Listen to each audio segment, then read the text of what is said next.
baca usia Zero. Dari mereka nol lahir. sekali. Dari mereka lahir sampai ada yang pernah catat dari mereka lahir sampai umur 9 tahun tidak pernah keluar dari melawan. Akhirnya Miris pada gak sih lu? saat 14 tahun. 14 tahun. ada yang 14, 15 tahun punya Ya. anak.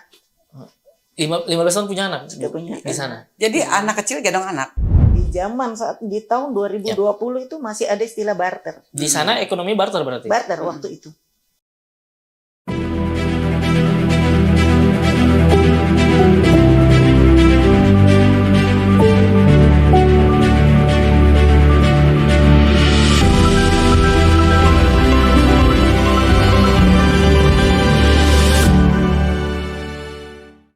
Halo, selamat datang di podcast Kasih Tahu, podcast sederhana di mana podcast ini tujuannya untuk memberi tahu kalian informasi-informasi menarik yang mungkin saja kalian belum tahu. Nah, untuk itulah nama podcast ini adalah podcast Kasih Tahu. Nah, hari ini kita mau ngomongin sesuatu yang cukup spesial dari episode-episode sebelumnya.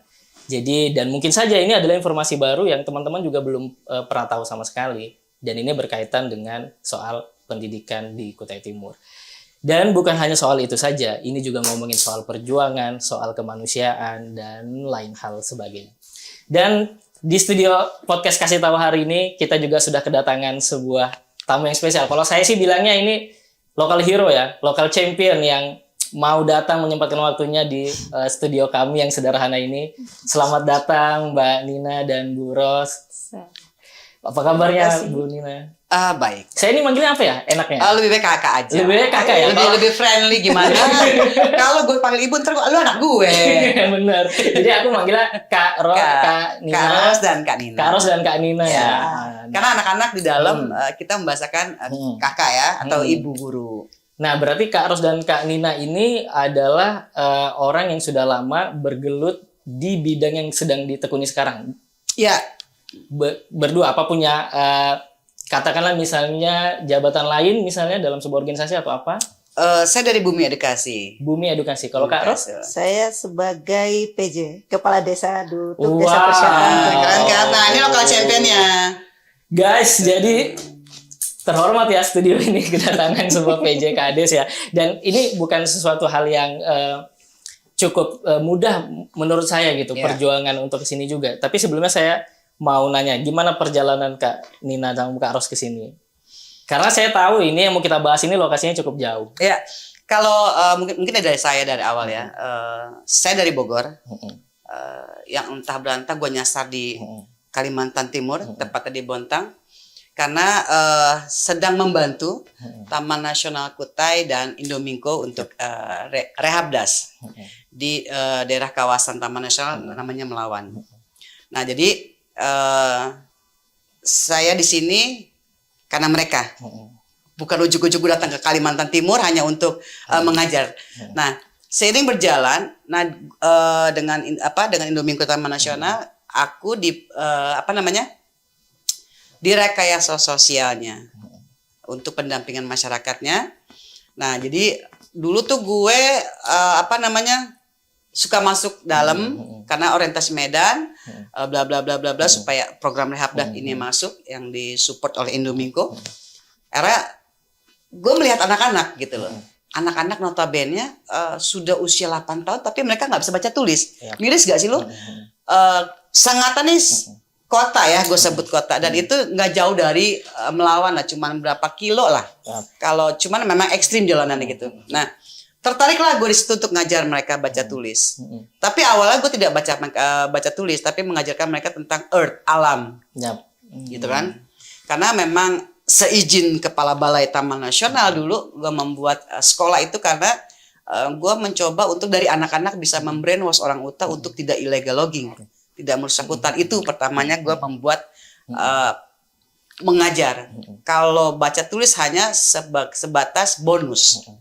Mirisnya gue karena mereka umur 8 tahun, 9 tahun, mereka tidak bisa baca tulis. Nah, even itu, mereka sudah menstruasi, sudah remaja, marriage, pernikahan dini. Nah, itu serunya. kita udah spill ya sedikit ya soal apa yang mereka lakukan. Walaupun kita belum kasih tahu lebih detail tentang apa sebenarnya aktivitas yang mau kita bahas hari ini. Iya. Buat teman-teman yang ada di rumah atau di manapun Anda berada, terutama di Kutai Timur, pernah dengar nggak namanya Kampung Melawan? Dari nama aja kita udah Seru banget, serem. kayak bisa Gila, orang kan melawan terus kan bisa Karena orang melawan terus. orang yang Nangis melawan kan. terus dan Aduh. ya mungkin ada banyak hal, ada banyak cerita menarik di sana di Kampung Melawan. Nah, ini yang menjadi persoalan. Tapi sebelumnya teman-teman kalau pernah dengar beberapa berita-berita yang sudah tampil, yang sudah terbit ya, di sana disebutkan bahwa di Kampung Melawan itu ada sebuah pemukiman di mana ada tadi yang seperti Kak Nina bilang, ada anak-anak dan lain sebagainya yang belum mengenal pendidikan. Dan jaraknya ternyata itu nggak terlalu jauh dengan Sangatta. Ya, sangat kota. Dan untuk itu kita akan ngebahas Kampung Melawan hari ini.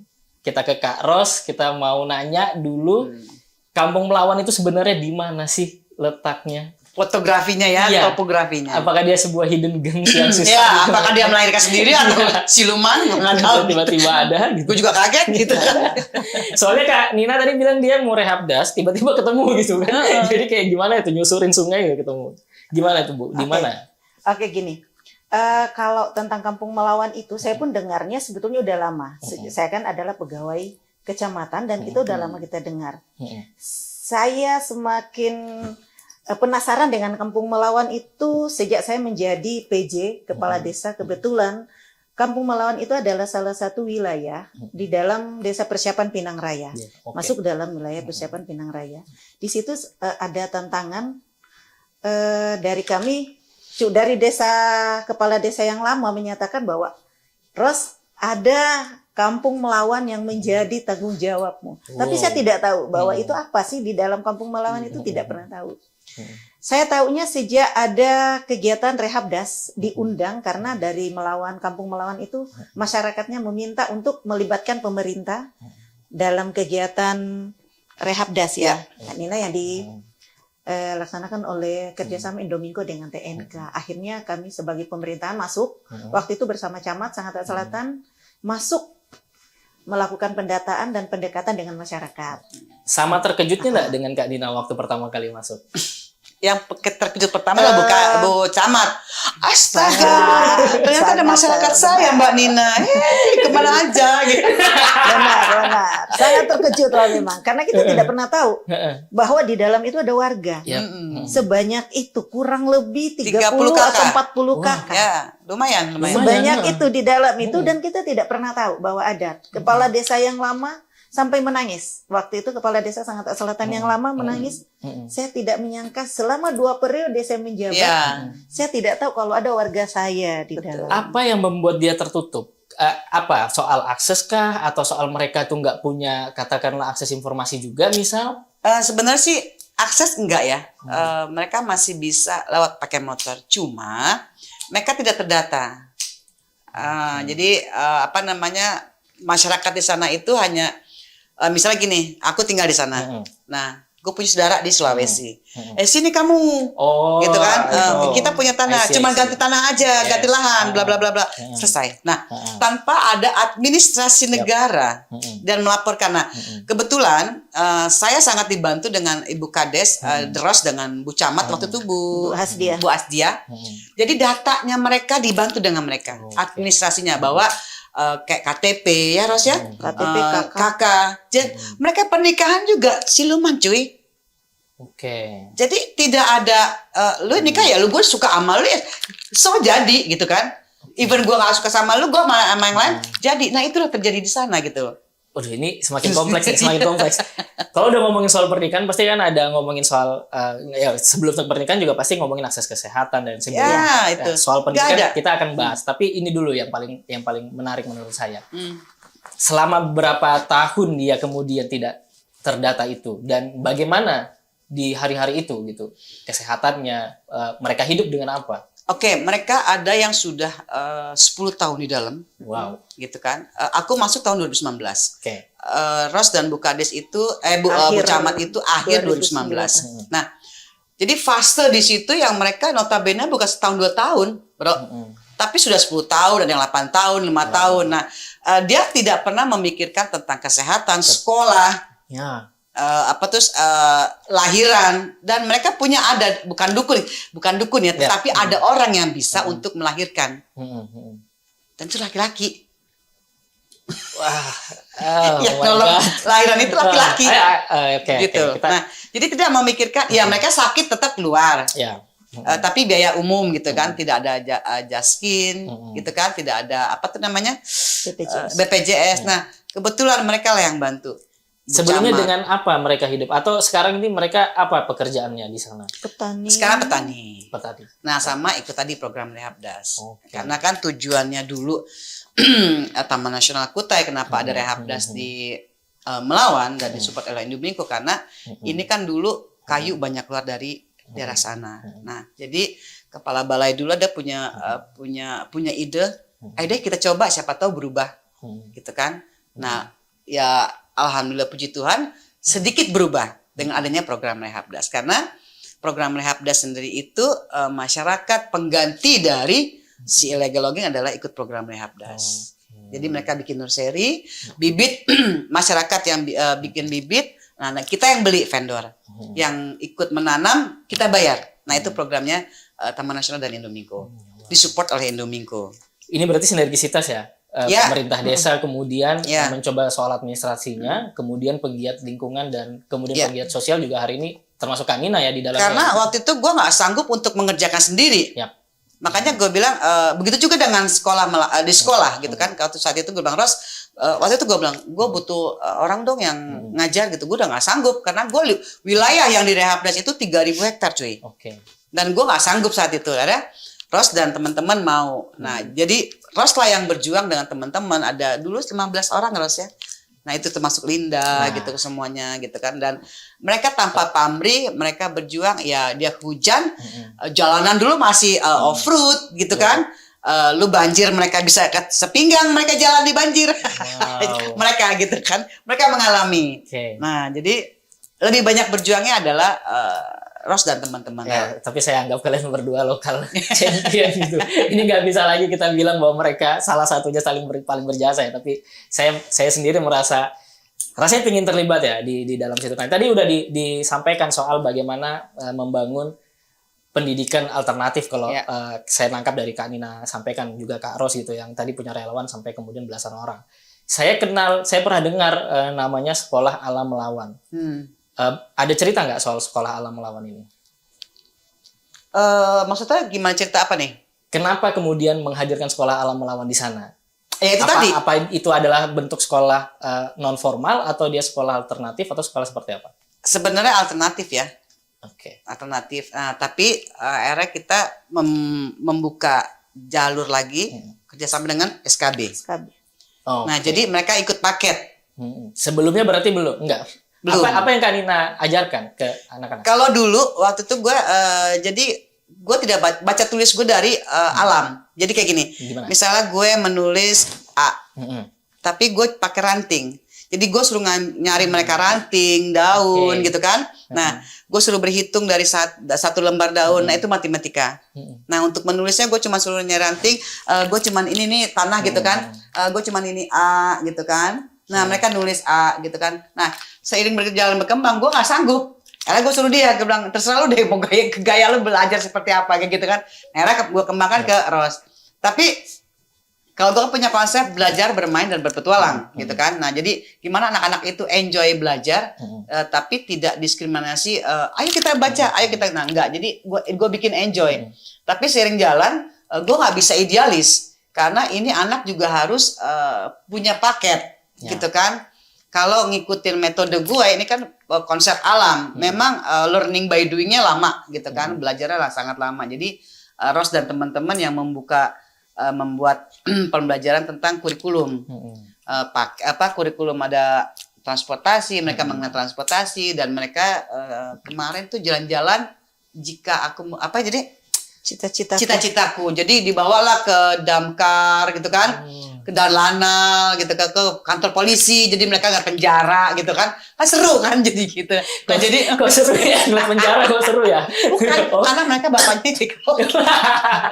Jadi dari situ kan mereka pulang, Pak itu di dalam penjara.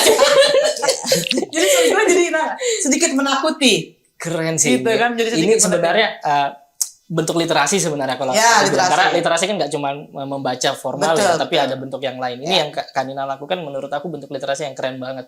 Soal bagaimana kemudian melajari mereka dan berkaitan dengan alam. Ya. Tapi itu bukan tanpa alasan dong. Sebelumnya pasti Kak Nina udah melihat bagaimana mereka atau Kak Ros sudah tahu bagaimana mereka harus diajarkan di awal gitu. Atau kondisi awalnya mereka itu seperti apa? Apakah benar-benar nggak tahu sama sekali Yes. membaca? Usia Zero. Dari mereka nol lahir, sekali. dari mereka lahir sampai ada yang pernah kata dari mereka lahir sampai umur 9 tahun tidak pernah keluar dari Melawan. Akhirnya Miris pada gak sih saat melihat mobil kita yang mobil double garden itu masuk, mereka lihat, Bu ini mobilnya Ibu, iya katanya. Bu, oh mobil Ibu besar betul ya. Jadi kan miris lah gitu ya. Akhirnya ya dari situlah kita punya minta tolong ke Indominco untuk memfasilitasi. Pertama kali kita bawa keluar itu dengan judul Anak Melawan Jalan-Jalan ke Kota. Ada. Kita ke kantor bupati ya. Kita ke kantor bupati Kantor dan bupati. waktu apa itu yang mereka sempat ketemu dengan wakil. Wakil. Sempat Kasmidi, ketemu Pak dengan Kasmidi ya. Pak Kasmidi. terus apa yang anak-anak akhirnya rasakan setelah dia Mereka happy senang. karena dia naik bis besar gitu kan. Mereka yang tidak Walaupun ada yang pernah- muntah-muntah ya wajar kan gitu kan. Mereka tidak pernah naik mobil. Heeh. Akhirnya naik mobil, kita jemput memang dengan kondisi yang memang ekstrim banget jalannya. Mereka dari dalam itu jalan kaki dulu. Di pertengahan jalan kita baru jemput. Habis itu di luar mobil bis yang besar itu udah menunggu. Jadi di situ mereka sangat 9 senang betul. tahun belum Ya. Ada 9 tahun, Mbak, dari lahir sampai umur 9-10 tahun tidak pernah melihat kota. Mereka kan kalau dari Melawan mau keluar, mereka sebutnya ke kota. Mereka sebutnya ke kota itu. Jadi sebenarnya konsepnya Taman Nasional Kepala Balai itu anak-anak sekolah di luar. ya. Ini sebagai pemicu dulu ya. Tapi lama-lama mereka enjoy di dalam. Jadi karena alasannya ada, parents Yap. we don't have time to Yes. ngantar anak-anaknya kan lucu banget gitu loh bagi mereka. Jadi itu tadi anak sudah sampai 9 tahun nggak bisa baca tulis, 10 tahun, 11 tahun, 13 tahun sudah menstruasi, marriage. Itu udah mentok di situ hidupnya 11 tahun udah menikah di sana. Siklusnya mereka 14. 14 tahun. 14, 15. Kemarin tuh 15 ya. 14. 14 tahun. 14 tahun. Ada yang 14, 15 tahun punya Ya. anak. 15 tahun punya anak Sudah punya di sana. Jadi anak kecil gendong anak. Ibaratnya Oke. usia anak gue 15 tahun tapi udah saat dia masih sekolah, pengen masih berteman, cikakak cikikik tapi udah megang anak. Nah, itu Kanina sama Kak Ros aku jadi penasaran.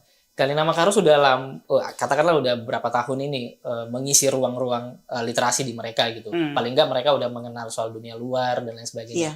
Waktu Kanina dan Kak Ros pertama kali masuk, saat ngomong soal dunia luar atau paling enggak menyinggung soal cita-cita, mereka pernah kepikiran sesuatu enggak? Atau mereka mau jadi apa setelah mereka? dia Mereka ingin ada yang jadi polisi, dokter, Ada yang That's a kepingin dream. jadi pemadam. Nah, Ada yang kepingin jadi kayak ibu katanya gitu. Ibu Kayak guru. ibu guru. Kepingin jadi kayak ibu. Sedih ya. Nah, memang sedih pada saat kita bertanya ke mereka itu. Awalnya mereka itu sangat lugu ya. Sama sekali tidak mengerti apa-apa sih untuk sementara itu. Karena di usia 12 tahun mereka tidak mengerti huruf dan angka. Alhamdulillah saat ini sudah bisa membaca, sudah bisa baca Iqra, ada yang sudah bisa baca mengaji. Al-Quran. Mereka nggak ngerti loh. Karena teman-teman aja bisa nggak. Awalnya mereka kita ajak sholat, Oke. tidak mengerti. Bahkan sampai urusan agama juga. Yes. Mengerti ya, sholat, ayo kita sholat berjamaah.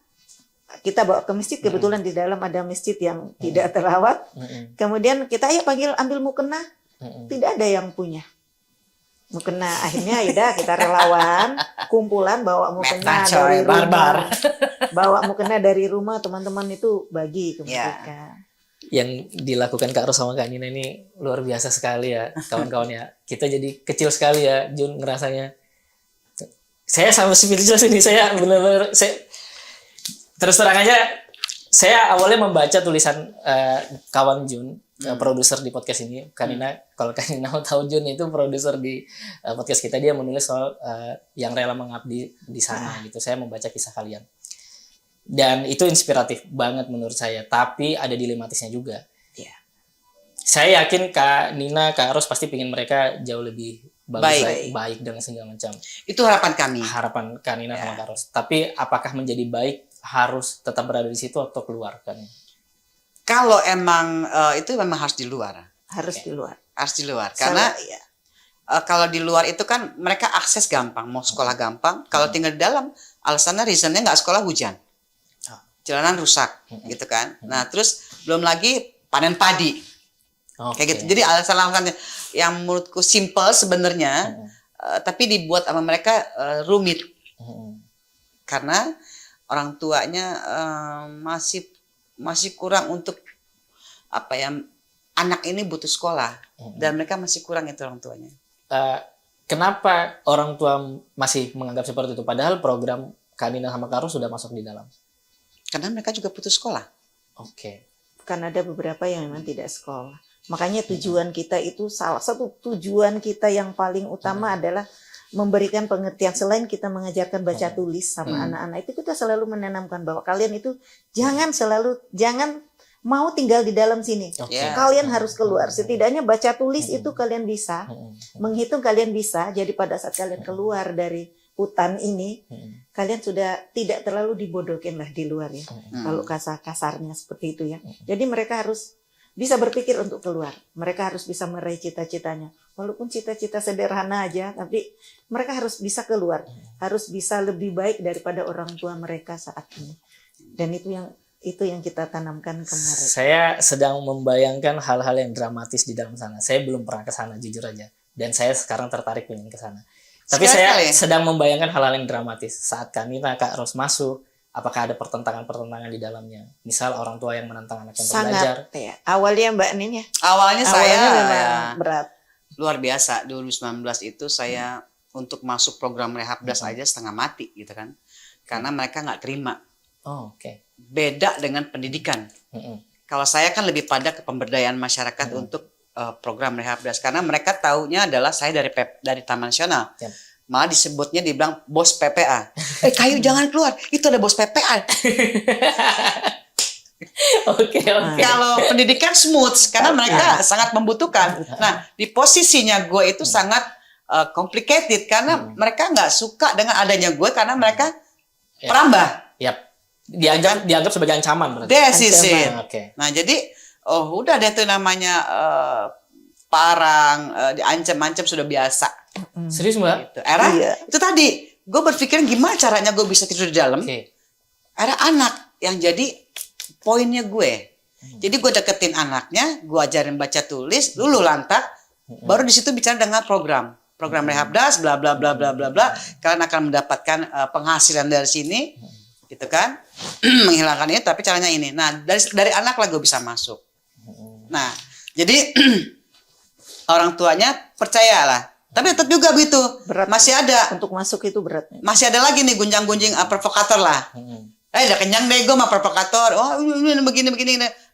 Nanti kalau nanti rehabdas itu kita diusir kah dari sini? Oh, ketakutan itu muncul ya? Kayak. Itu dulu Bu Asdia tuh sampai, ini masyarakat maunya apa sih? Gue masih ingat tuh. Karena pada saat kita masuk mendata itu, ada dulu programnya Bu Camat, Bu Hasdia, waktu itu Sapa Warga istilahnya. Jadi kita dari tim kecamatan tuh masuk untuk pendataan. Disitulah kita tahu berapa jumlah warga, berapa jumlah anak usia sekolah. Di situ kita ditolak. Setiap 1 minggu itu kita setiap hari masuk. Dan dalam 1 hari itu bisanya kita cuma mendapat 1 kakak. Karena mereka menolak. Tidak mau menerima kita. Takut tadi. Karena kita dianggap pro sama Indominco dan Mbak Nina. Karena di pikiran mereka itu bahwa mereka akan terusir. Di melawan itu akan ditambang. Itu pikiran mereka. Karena kan aku udah masuk duluan gitu kan. Nah, kan aku butuh database dari stakeholder gitu kan. Dari pemerintah. Jadi akhirnya kita gabung supaya biar gampang nih masuknya masyarakat lulu lantak. Ternyata enggak juga. Berat. Malah dia juga kena imbas juga kan gitu. Ditolak pokoknya. Mereka Kalau tidak camat mau dia nggak menerima. diorangin juga kan Mereka gitu. tidak mau menerima sama Tapi sekali. ya akhirnya seiring berjalan Oke, saya menangkap sedikit bahwa lokasi ini berada di dalam kawasan Taman Nasional. Taman Nasional dan ada 30 kakak di sana. kurang lebih 30 kurang lebih sampai 30 40 kakak Sekarang saat mungkin ini. bisa lebih. Ada 40-an. Itu yang stay. Oke. Yang punya lahan itu bisa orang luar. Oh. Oke. Jadi lahan di dalam Taman Nasional itu bukan hanya orang di dalam kawasan, tapi orang yang di luar kawasan itu yang punya tanah dalam kawasan. Ya, lebih kompleks lagi. Komplit lagi deh. Iya, oke. Lu pecah pala lu, Ya, jangan lu itu pikirin. akan lebih kompleks lagi. Tapi Kak Ros, aku mau nanya soal sebenarnya mereka awal mula mereka bisa sampai menetap di dalam hutan itu dari kapan? Dari mana sebenarnya? Mereka itu apakah memang asli dari Kutai, Mereka Sangatta? penduduk luar. Penduduk luar? Dari suku Mandar, hampir semuanya Ya, suku Mandar. Mandar. Oke. Mandar dan ya menurut informasi bahwa mereka memang sudah ada lebih 10 10 tahunan tahun, mereka 15 di dalam. tahun gitu. Berarti awalnya memang datang untuk Ya. menambah ya. Merambah lah. Tujuannya Merambah. mereka memang di dalam dan memang mereka tertutup. Tertutup pada saat kami mendata mereka awalnya kan cuman barter. Di zaman saat di tahun 2020 itu masih ada istilah barter. Di sana ekonomi barter berarti. Barter waktu itu. Setelah Indominco masuk dengan ada kegiatan Rehabdas, kehidupan mereka mulai terangkat. Mohon maaf Adanya ya, dokumen kendaraan masuk. gadget. Mm-mm. Dulu mereka cuma pakai handphone Nokia yang jadul. Ya, oke. Nah, setelah ada program Rehabdas, mereka sudah mengerti Android. Bahkan mereka sudah mengerti dunia maya, Facebook, Oke. TikTok, ya. Dulu nggak punya mereka. Nah, makanya sekarang anak-anak didiknya dia nih sudah masuk ranah dunia maya. Itu pun gue takutin juga karena sudah akses. Ya lo tau sendiri kan, Yap, ya, oke. link-link yang seperti itu Ya, yang ya, mereka ya, era ya. mereka jadi, makanya gue bilang Ros sudah siap-siap untuk kehilangan anak yang teenager. Loh iya, karena apa? Dunia dia sudah megang handphone. Benar. Walaupun di satu sisi arus informasi itu bisa jadi sangat bermanfaat juga ya. Bermanfaat, tapi buat mereka kan tidak mengerti, tidak paham dengan Android. Ya. Gadget itu untuk apa gitu kan? Nah, itu yang ketakutan kita berdua untuk, aduh ini gila ya gitu Dan kan. memang akhirnya terbukti sih memang. Karena dari murid-murid kami yang menikah di usia dini itu 14 tahun itu ada 6. Sudah ada 6 yang menikah di usia 14 tahun. Dan kalau boleh dibilang kami itu sudah punya cucu lah di dalam. Iya. Benar-benar. Aduh, senang banget ya berarti ya, harusnya ya. Tapi sedih, Tapi sangat sedih karena Rasti, itu menikah Rasti, dini. berapa tuh ibunya Rimba nikah? 16 apa 15? 14. Rasti, 19 tahun. Rasti ya namanya? Iya. Itu nikah Belum lancar 14 baca tahun. tulis. Suaminya 20 berapa ya? 19 kalau nggak salah. Ya, kalau waktu nggak, itu. dan itu tidak bekerja. Ya. Ikut kakaknya cuma Rehabdas aja gitu ya gitu. Nah, terus lahir, mereka minta saya ngasih nama. Kasih Saya nama siapa, Karina? gue kasih nama Muhammad Rimbaraya. Oh, keren banget sih. Itu harapan gue ya. Gitu anak saat gue nggak ada di sini, dialah yang bisa sedikit merubah lah. Gue jadi pengen buat puisi nih. Muhammad Rimbaraya, Muhammad keren banget. Rimbaraya. ini judul Rimbaraya. Puisi. Kanina Karus udah cukup dalam ya tahu soal mereka, kepribadian mereka, karakter mereka dan lain sebagainya. Selain yang tadi Kanina ngomongin soal tantangan soal ditolaknya masuk dan lain sebagainya. Tantangan lain yang paling besar saat ini apa Kanina sama Karos soal mereka ini yang sekarang udah tadi dia udah tahu harus informasi, sekarang udah mulai pendidikannya mulai masuk ke non formal ya SKB dan lain sebagainya. Apa ini? Kalau dari saya ya, Ya, Mbak Nin, dari Baros dan saja. itu, saya itu tantangannya saya itu bagaimana menyadarkan mereka untuk tidak menikah dini. Oh, itu sekarang. Oke. Tidak menikah dini. Karena akhirnya kan mereka tidak punya KTP. Ini kan masih Iya, usia benar. 14 tahun sudah menikah. Anaknya Jadi- juga belum punya akte ya akhirnya. Kan Iya. bisa. Akhirnya susah, jujur aja. Untuk pengurusan KTP dan KK, memang kita dulu yang bantu dari Bu Hasdia dulu. Akhirnya dulu kan mereka tidak punya KTP Kutim, mereka punya KTP luar, Sulawesi. Dan setelah program itu dibantu sama Indominco, akhirnya mereka sekarang semua alhamdulillah udah punya KTP dan KK Kutim. Mereka sudah punya dan akte pun ya mau nggak mau saya yang turun tangan membantu, walaupun memang sedih juga karena dalam akte mereka itu hanya tertulis kadang nama mama. Iya. Karena tidak ada buku Yang lucu nikah. lagi yang Bin kakeknya, nama kakeknya, padahal bapaknya ada, maksudnya Iya. nikah Itu sama lu itu gitu yang kan. bikin- Dan itu kan harusnya nama bapak ada. Dia Karena- puyeng. Karena nikah siri kan akhirnya. Nikah siri kan mereka ya seperti kata Kanina tadi bahwa tidak suka ya udah lepas, nikah lagi yang lainnya. Akhirnya anak ada 4, bisa jadi 4 bapak. Yes, itu kejadian sana. Dan itu terjadi di sana. Oke. Dan itu yang menjadi betul-betul tantangan saya, bagaimana saya supaya anak-anak ini bisa punya KTP, saya bisa uruskan mereka untuk buku nikah, supaya demi masa depan anak-anak mereka. Sudah komunikasi ke KUA, kita juga sudah komunikasi dengan tim kesehatan bagaimana supaya mereka masuk, walaupun memang belum maksimal apa yang kita terima dari pemerintah untuk saat ini, memang belum maksimal. Sebelum saya ke Kak Nina, tadi ngomongin soal nikah dini, sudah punya anak. Terus tadi Kak, itu menarik soal bidannya laki-laki. Iya. Apakah itu orang yang terampil atau orang yang dipercaya atau seperti apa Kak? Ibaratnya yang orang dituakan di sana lah. Iya, tapi alhamdulillah ya, Tapi semua yang sehat. dibantu, semua yang dibantu sehat, Sehat. aman, walaupun Nah, balik back to nature. Yes. iya, Hey, 2024 cuy. Yoi. 2024. Ya, masih ada tuh. lumayan Ibaratnya masih muda lah Ah. ya, yang bantu itu Tapi itu yang bantu memang dia punya keahlian itu atau punya keahlian. Keahlian. dari kampungnya sana Ya. ya berarti ya? Iya. Oke. Dan memang masih muda, Pak Mirda itu kelahiran tahun 70. Ya, sekarang 45, 46 lah. Sekarang kalau misalnya mau ada yang melahirkan sana masih dia atau kita keluar? Masih di dalam. Masih di dalam? 2 minggu yang lalu kalau nggak salah. Dan motongnya juga masih melahirkan, tradisional. ada 2 minggu yang lalu kalau nggak salah, 2 minggu atau 3 minggu yang lalu ada yang melahirkan, dia yang bantu. Ya. Sampai saat ini. Dan sehat masih. semuanya anak-anak di dalam. Alhamdulillah sehat. Tidak ada tetanus, kena infeksi. Sunat gimana sunat di sana? Sunat Kalau kena Indomico waktu itu ya. Jan- Oh. Yang tahun ini ya. Sunat masal ya? Ya. Sunat masal itu pernah dilaksanakan Indominco itu di bulan Maret setahun yang lalu ya kalau nggak salah Ya. itu. Semua usia akhirnya sunat. Akhirnya semua usia umur 3 tahun kalau nggak 4 tahun itu 4 tahun itu di kita sunat sudah. Sampai usia 4 siapa Nuki semua 14 ya? murid. Iya. Nuki 14 tahun. itu. SMP itu ya berarti ya. Akhirnya di sunat. Memang Seru lah pokoknya. pokoknya kalau dibilang tantangan banyak lah. Pokoknya inti Ya. pusatnya semua ada di dalam situ. Semua kayak permasalahan ada di sana. Ya. Dari proses kesehatan, dari masalah kesehatan, pernikahan, keagamaan, sosial juga ada di sana. Tentunya pasti Kanina punya kekhawatiran sendiri juga gitu persoalan ini karena Kanina selain soal ngomongin tadi pendidikan alternatif ya juga sebagai praktisi lingkungan di sana kan pasti ada ketakutan atau tantangan tersendiri. Sangat. Apa itu Kanina boleh cerita? Kalau gue lebih pada ke alam ya.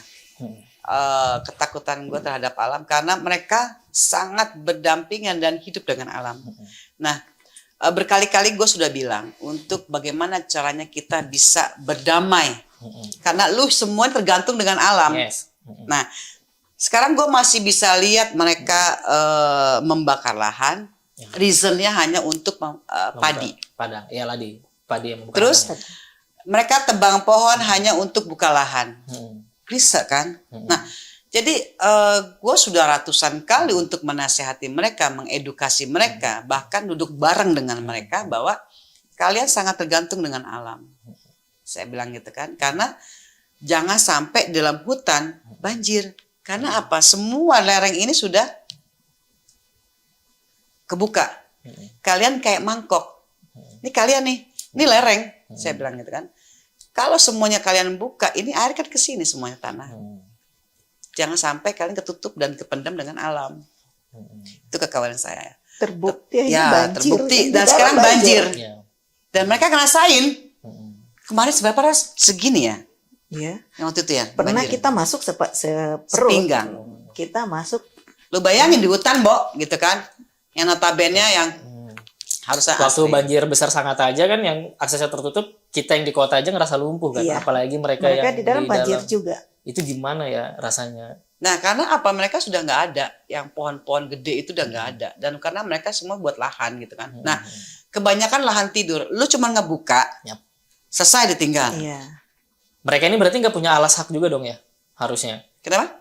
Nggak punya katakanlah misalnya tanah milik mereka gitu. Mereka- Betul-betul mendirikan rumah di atas Ya, kawasan. ya itu tadi mereka belinya misalnya lu beli sama ada gue dia gitu kan. belinya. Udah ganti rugi aja, misal Oke. 1 hektar 5 juta. Lu beli sama gue 2 juta. 2 hektar gitu kan, berarti 10 juta. Nah, itu di dalam kehidupan seperti itu. Oke. Jadi even lu mau punya tanah, gue bisa nunjuk sampai manapun itu tanah. Sejauh mata memandang ya. Yes. Ibaratnya gue ngelempar gini, nah itu jatuhnya situ tanah gue. Nah, itu terjadi. Ya, dan akhirnya jadi PR dari pemerintah sendiri ya di soal itu. Nah. Ya. Boros terus gimana sekarang peran pemerintah atau rencana pemerintah ke depan soal melawan? Kalau saat ini memang ada dari program kemarin pada saat pertemuan dengan TNK, saya nggak tahu apakah melawan itu masuk dalam tanah yang wilayah yang dienklapkan rencana, kan ada pengusulan. Cuma saya nggak begitu paham, tapi memang mengarah ke arah sana sebelah kanan arah Puntang itu memang untuk rencana itu. Tapi saya nggak paham kalau itu dienklapkan untuk Kampung Melawan itu. Tapi kayaknya masih jauh sih untuk Ya, dienklapkan. Itu jauh kalau Nah, di itu Kampung Melawan. ya kita berharap pikiran kita selalu jauh. Ya. Tapi ini kan kayak semut dia. Cepet. Nah, di sini kalian sangat luar biasa punya rumah orang utan. Ya. Di prefab. Yes, is it. Even lu nggak bisa menjaga ya masyarakat yang fiktif ini kan gitu kan, yang menghancurkan rumah orang utan, dan itu kita akan dikecam dengan dunia. Ya. Yang terjadi di waktu tahun 2000 berapa yang orang utan di sini juga kan kejadian di Taman Nasional kan gitu kan, 130 berapa gitu. Itu kan kita dikecam juga. Nah, itu jangan sampai lah. Itu sih harapan gue. Kalau gue lebih pada ke karena bumi ini rumah kita. Ya. Kita ini cuma numpang sebenarnya. Manusia itu cuma numpang. Cuman pas gue masuk di Melawan, gue melihat bagaimana keserakahan mereka terhadap alam. Membabi butanya mereka menjual kayu, membuka lahan, menjual lahan. Gila banget gitu loh. Sedangkan mereka sudah buka lahan, mereka pertanian cuman ala kadarnya. Coba kalau dijadiin, gitu kan? Lu empon-empon deh kan, sampai gue ngajarin empon-empon bro, jahe kayak serai, kunyit itu kan bahan pokok yang nggak mati gitu loh, cabe gitu kan, kayak gitu tapi ada sih yang sempat gue ngomong itu, ada 1 orang 2 orang yang sudah berubah dan memilih jadi petani, tidak mau back to basic illegal logging. Bagi gue bersyukur lah sudah. Ya, dan saya sebenarnya tertarik pengen ngedalamin soal itu, cuman nanti kita ada episode. Iya dong, jangan sekarang dibuka, nggak asik. Yang lain ya soal itu. Jadi ngelihatnya dilematis ya, kayak Kak Nina ngomongin soal konservasinya, terus Kak Ros ngomongin soal ya gimana mereka tetap harus terdata sebagai warga negara gitu. Betul. Kan, sebagai masyarakat yang kalau dia ada datanya ya dia bisa nerima banyak bantuan juga gitu, bantuan sosial dan lain sebagainya. Ini kan posisi yang sebenarnya kalian berdua jatuhnya kontradiktif gitu kan. Mau satu menyelamatkan, satu di sisi gua sebagai Taman Nasional lu harus keluar gitu kan, gitu kan. Nah, tapi gua juga nggak bisa lu keluar gitu kan. Lalu semua ganti rugi siapa? Iya benar. Nanti itu. Dan mereka udah lama gitu di situ. Jadi memang kalau di secara sama Mbak Nina memang bertentangan ya. Karena tapi di pikiran saya mereka juga ada manusia yang perlu kita pikirkan itu aja. Jadi supaya mereka bisa terbantu seperti yang di luar. Ya gimana caranya waktu itu Bu Hasgia, mereka harus dibikinkan KTP Kutai Timur, KK, akte, BPJS. Bukan tidak melegitimasi mereka tinggal di dalam, tidak gitu kan. Tidak, iya. Sampai kapanpun mereka tidak bisa menjadi hak milik. Gitu. Karena memang pemerintah tidak akan mengeluarkan surat itu dia. surat tanah untuk di wilayah situ, karena itu memang masuk wilayah dalam kawasan yang tidak bisa dilegalkan. Nah itu dia tadi yang saya bilang di awal pas di pembukaan, ini bukan cuma soal gerakan sosial tapi ini soal kemanusiaan. Nah ini yang mau kita ulik selanjutnya. Dari Kak Ros sama Kak Nina, apa sih makna terdalamnya Kak? Kak Nina udah tahu di sana mau kayak apapun mereka harus keluar. Kak Ros tahu bahwa mereka nggak akan pernah bisa dapat alas hak dan lain sebagainya. Atau paling nggak mereka harus benar-benar dipindahkan untuk dapat yang lebih layak gitu. Tapi kalian masih terus masuk. Bahkan tadi teman-teman sebelum ke studio ini, mereka tuh masuk lagi ke Ke dalam lapangan. Mereka ke lapangan dulu untuk bantu ngajar dan lain sebagainya. Nah, ini kan pasti ada alasan yang lebih kuat nih soal tadi yang aku soal bilang kemanusiaan. Apa makna sebenarnya? Kenapa masih di sana? Kalau gue mungkin karena masih ada programnya, gitu kan. Setelah selesai program ya, gue balik Bogor. Nah, tinggal gue pesan dengan teman-teman yang stay di sini, bagaimana kalian bisa bergerak, gitu kan. Nah, tinggal teman-teman yang bisa mentransfer knowledge, tetap harus menjaga alam, tetap harus menjaga rumah mereka, karena itu tadi nggak mungkin gue mengusir mereka, kan gitu kan. Seenak-enak, lu keluar gitu kan, nggak juga. Mereka kan ngeluarin duit juga di dalam kan, gitu, udah puluhan tahun gitu kan. Ya itu tadi aja, mungkin sebelum gue keluar dari sini ya, gue akan terakhir gue berbicara dengan mereka gitu kan, akan bagaimana lu sangat tergantung dengan alam. Jadi saat gue keluar dari sini, lu mendapat bencana pun, lu akan inget gue. Udah itu aja. Gue kan ngomong dengan mereka gitu. Aku langsung dalam banget ya. Padahal nggak tahu kan ini sampai kapan di sini, tapi aku udah ngerasa kayak besok sih udah mau balik Bogor gitu. Ya ampun, jadi kayak dalam banget. Kalau Kak Ros sendiri Kalau gimana? saya karena saya sebagai pemerintahan, selain masuk sebagai relawan mengajar, saya juga masuk sebagai pemerintahan. Walaupun bagaimana mereka adalah warga kami, Ya, mereka adalah warga Kutai Timur yang perlu mendapatkan perhatian. betul. Dengan adanya mereka sudah terdata sebagai warga Kutai Timur, harapan kami bolak-balik masuk, dan kami juga sampaikan di media sosial juga, JCT pertemuan dengan rapat dengan pemerintah, pejabat-pejabat sering saya sampaikan, harapan saya mereka mendapatkan perhatian. Kalaupun bagaimana caranya, kalau memang mereka tidak boleh tinggal di dalam, bagaimana pemerintah bisa ada solusinya. Iya, ada solusi untuk mereka. Karena kita tidak mungkin menyuruh mereka keluar. Kalau di luar tidak ada pekerjaan untuk mereka, tidak ada tempat tinggal untuk mereka. Mereka adalah manusia yang perlu juga dimanusiakan. Jadi kita tidak bisa langsung, mereka itu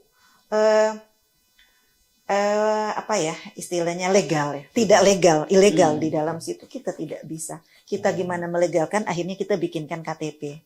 Walaupun tempat tinggalnya di dalam kawasan, dan yang penting sekarang adalah dari TNK tahu keberadaan mereka. Jadi gimana pemerintah lagi, di mana saya sering ngomong ke pemerintah di dalam, kalau di Musrembang saya sering membahas bahwa di dalam situ ada warga. Tolong dibantu, kami tolong diperhatikan dari segi pendidikan, sosial, dan dari kesehatan. Walaupun memang saya rasa memang saya bilang di sini tidak maksimal apa yang mereka dapatkan, apa yang sudah pemerintah berikan. Memang belum apa-apa kalau saya bilang. Saya sering masukkan di media sosial supaya orang tahu bahwa di situ ada orang yang perlu diperhatikan.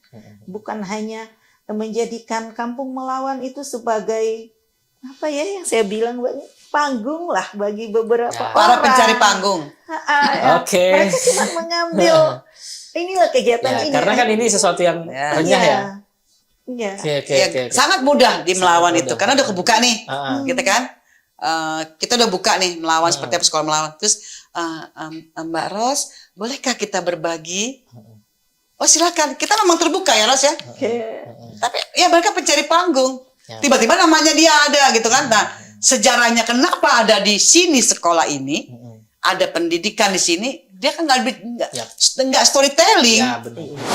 Kalau kami sebagai relawan itu, walaupun memang di luar, jujur aja, kami sebagai relawan banyak omongan-omongan yang mungkin agak miris untuk kami dengar tentang kegiatan kami ini, bahwa kami ini cuma sekedar pencitraan, itu banyak omongan. Iya. Cuman mencari nama, itu banyak. Karena dikira kami digaji. Kejam sekali yang berbicara seperti itu. Dikira kami mereka digaji dengan Indomico. Padahal kami tidak pernah dapat gaji dalam bentuk materi ya. Dari Indominco, dari pemerintah tidak pernah dapat gaji, tapi ada kebanggaan dari kami relawan saat kami masuk, anak-anak itu tersenyum sama kami. Ada perkembangan dari anak-anak yang kami dapatkan. Nggak perlulah kami mendapatkan pujian dari orang luar. Yang penting senyum anak-anak itu, ada keberhasilan, ada kemajuan yang kami dapatkan. Ucapan terima kasih dari anak-anak itu, Bu, terima kasih ya.